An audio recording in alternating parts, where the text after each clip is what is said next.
This is Pet Life Radio. Let's talk pets.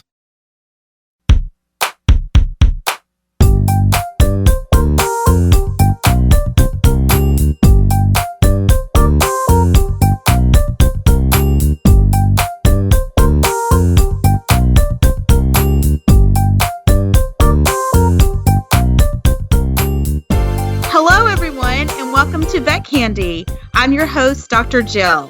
I'm here today to help out Vet Candy's hostess with the mostest, Meryl Simpson, while she's on a veterinary mission in Mexico. She and her team from Colorado State University are vaccinating and neutering hundreds of pets right now. So she has a very, very good excuse not to be here. Our topic today is love and how to start healthy relationships. Healthy relationships are key to living a positive and productive life. And in honor of this topic, we are giving away a lovely Betsy Johnson tote bag. Just go on to Pet Life Radio's Facebook page and enter to win this really cute bag. It could be all yours. It's so adorable, blush pink with hearts all over it. I love it, and I hope nobody wins it because I'm going to keep it. Anyway, I'm really excited for you to meet our guest today, Dr. Jess from Bumble. Bumble is a dating app that is specifically made for women. And Vet Candy loves Bumble because it's a social network that allows you to feel empowered while you make those connections, whether you're dating, looking for friends, or growing your professional network. We especially love that Bumble encourages integrity, kindness, equality, confidence, and respect during all stages of any relationship, whether online or offline. Our guest today, who's going to talk all about love, is Dr. Jess, and she's the resident sociologist from Bumble. We're going to speak with Dr. Jess in just a moment after these messages from our sponsor. Vet Candy makes your life easier with scientific news, clinical updates, and expert lifestyle tips. Sign up for free at myvetcandy.com and start making your life sweeter. Let's Talk Pets on PetLifeRadio.com.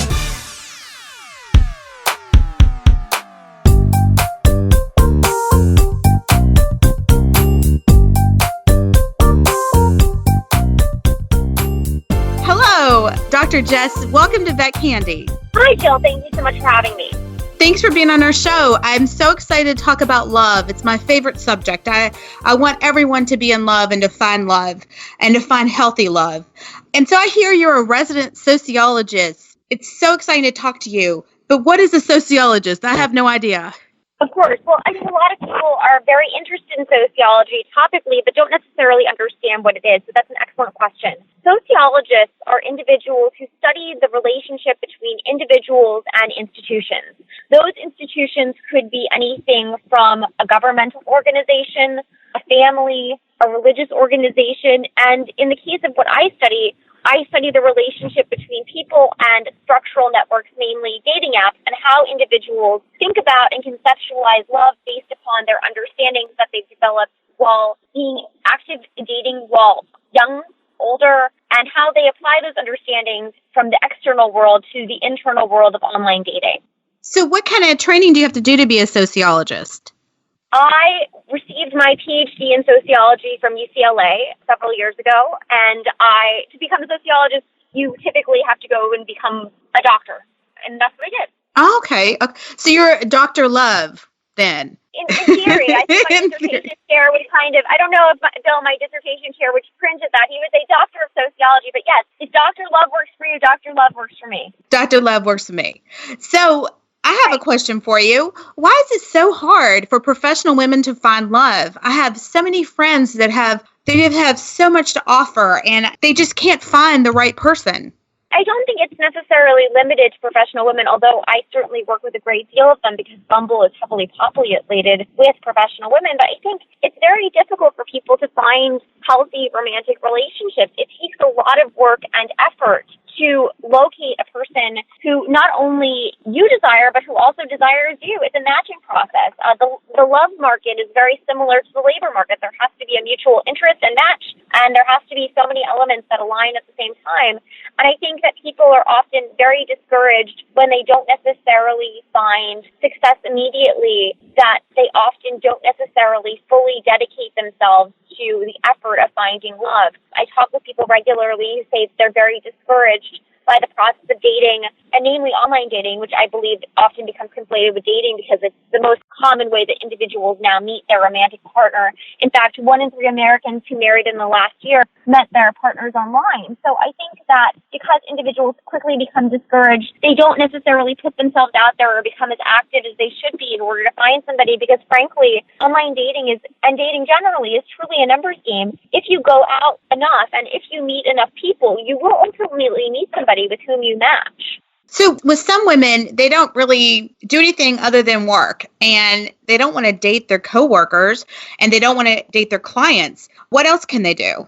Well, that's why I think people often have turned to online dating, because they want to expand their existing social circle. Historically, we've married and dated people who've lived in the neighborhoods we've been embedded in and who worked in the industries we've been embedded in, because those were our only options. That was the only thing theoretically available to people. But now with online dating, you can meet somebody who lives in the metro where you live, but who does something completely different and may not at all have any connections to the networks in which you're embedded, which is absolutely wonderful that you have the capacity to meet people with whom you otherwise would never have connected. So for those professional women, I would encourage them to date online, and if they're not open to online dating, to try to put themselves in contexts and situations where they're going to expand their social circle. If they have an interest in art, join a museum fundraising organization. If they have an interest in cooking, take a cooking class. If they have an interest in tennis, join a club that helps you play tennis and meet new people, whether that's a country club or just a recreational league in your neighborhood. One thing I was going to point out, too, is that, most of us are animal lovers that listen to this radio station. It is Pet Life Radio, right? So if we're animal lovers, if you're dating someone, it's going to be rough if they don't like animals. So how do you start it out to make sure when you're looking for love, you're looking for someone who also loves animals, too? Well, I think that you can be I am the proud owner of 2 dogs, Bonnie and Clyde. You can follow them at Bonnie Clyde Pups on Instagram. They have more followers than I do. They're much cuter than I am and much more interesting, I think. However, I think that if you have a dog or a cat or a furry friend, be very open and upfront with people initially about your pet.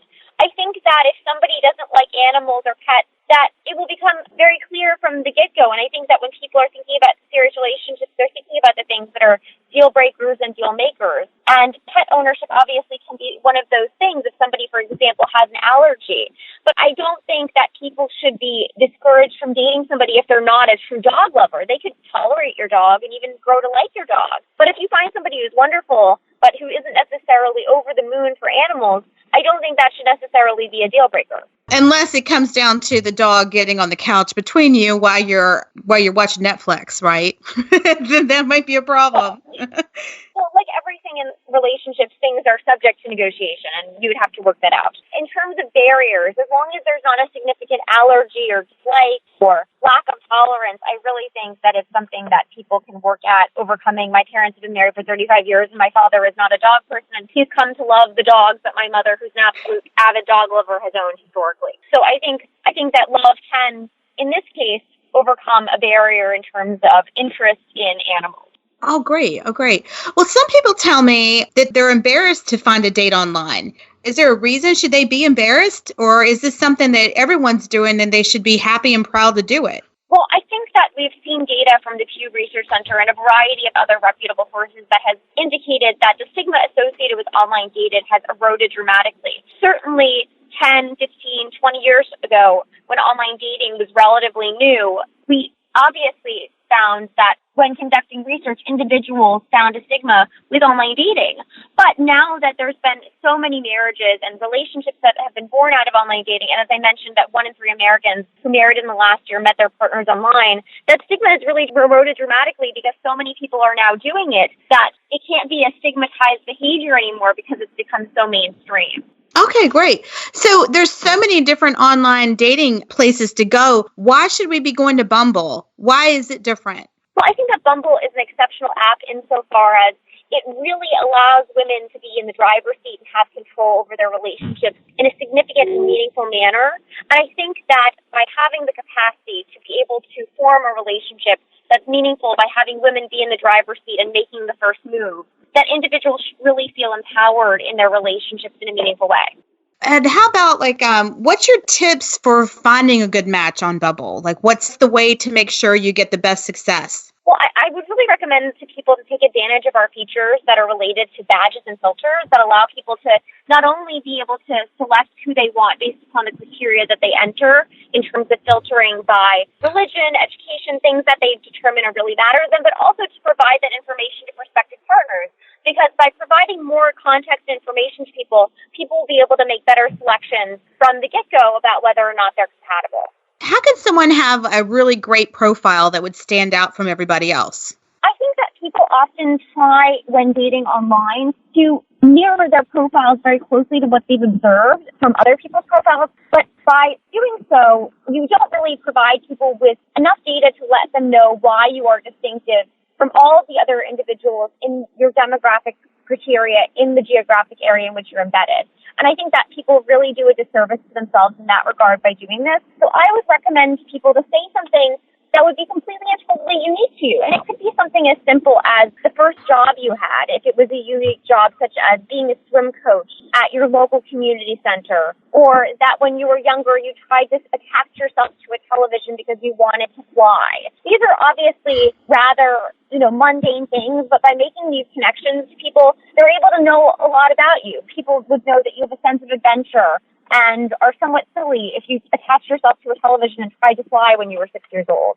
Or when you were theoretically younger and working at a community center or doing something, they would know that you had an interest in activity and that you were involved in a community and they could ask you about the community in which you're embedded. So I would really encourage people to think about more broadly things that would differentiate themselves from everybody else in their area, because unfortunately, an interest in travel and exercise tends to be fairly commonplace and universal among online daters in terms of what they're listing in their profiles. So how do you know when you have a good match? I think you know when you have a good match when you go and correspond with them and subsequently have a date that's successful. I think that by determining compatibility when you're messaging and also then subsequently meeting is really the great marker of a good match. And how do you know when it's a bad match? And how do you get out of a bad match? I think that you know it's a bad match if you determine. I think that you should be very thoughtful when you're initially messaging with somebody or initially swiping on individuals online and thinking about what are your deal breakers and deal makers and do these people possess those things, and to make thoughtful swipes, because that will inform better matches at the matching level. And then if you're messaging with somebody that you've matched with and you determine that you're not interested, it's perfectly okay to say to the person when you're determining that you really don't have much in common or that they've done something that isn't necessarily consistent with what you may have liked. You can say, I really enjoyed talking with you. I just don't think we're a good match. Best of luck to you, and leave it there. So what if you find someone and you're really having a great conversation? How do you take that from chatting to a real date? Like, how do you transition to a real date? I think you just need to make the first move, as Bumble says, and ask them on a date. If you're enjoying talking to somebody, you should say, this is such an interesting topic. I would love to talk to you more about it. Would you be open to meeting for coffee or a drink? What's your schedule like? It's as simple as that. I know that it can seem daunting and overwhelming because people don't want to be rejected, and obviously you're making yourself vulnerable by asking somebody for something that you want and by putting yourself in a position that is not necessarily comfortable. But there's no way you are ever going to be successful in dating if you don't take a risk. And obviously making the first move in messaging for women and then subsequently asking someone on a date is a great way to do that. And speaking of the first date, do you have any tips of things to do on your first date? I would tell people to involve their social support networks like family and friends if they feel uncomfortable meeting somebody for the first time. I would tell people to do the best things to make themselves feel safe. And I would also just tell them to keep it relatively casual. Don't put a lot of pressure on the situation. Meet them at a coffee shop or at a restaurant bar and have it be a discrete period of time where you limit yourself to that so that you don't feel obligated to stay longer than you want if you determine that you're not interested, because you don't want to waste your time or the other person's time. So what happens if you go there and you have this great chemistry online, you go on this first date and there's no chemistry at all? And what do you do? Like, how do you leave that situation without making the other person upset? Well, I think that happens a lot. You're not supposed to fall in love with everybody. I think you're going to go on a lot of dates with somebody, and many people, before you find the person that you really are interested in exploring further. So I would just say to go on the date, to be polite, to be respectful, to have one drink or one cup of coffee. And if you know you're not interested, say, it was so nice meeting you. I really appreciate your time, and leave it there. That's all you have to do. You owe somebody kindness and respect when meeting them, and you owe them the politeness of having a coffee or a beverage with them. And after that, just say, it was so nice meeting you. I really appreciate your time, and leave it at that. And if the person says anything further to you and tries to probe a little more deeply, you say, I really enjoyed meeting with you. I appreciated everything you had to say. It was really interesting talking to you, but I just don't think we're a match in the long term. And that's all that you need to do. And do you have any success stories about somebody who met on Bumble that turned out great? Do you have anything you can share with us about that? Of course, we have so many success stories. It's overwhelming how many we have, but I actually have one that I was directly involved with. So I have a friend who lives in Los Angeles, and she was dating on Bumble and was pretty frustrated with online dating generally. And she'd matched with this guy, and he had asked her out on a date, and she said to me, I'm not sure if I want to go out with him. I'm not up for dating right now. And I took her phone, and I started messaging him, and I said, you got a date on Wednesday, go, and they're getting married in August. Oh my gosh, that's wonderful.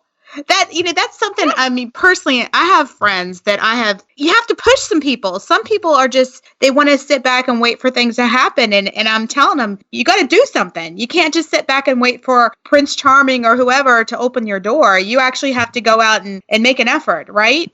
Of course. You've got to make it happen. Yeah, you got to make it happen. That's great. That's a great story.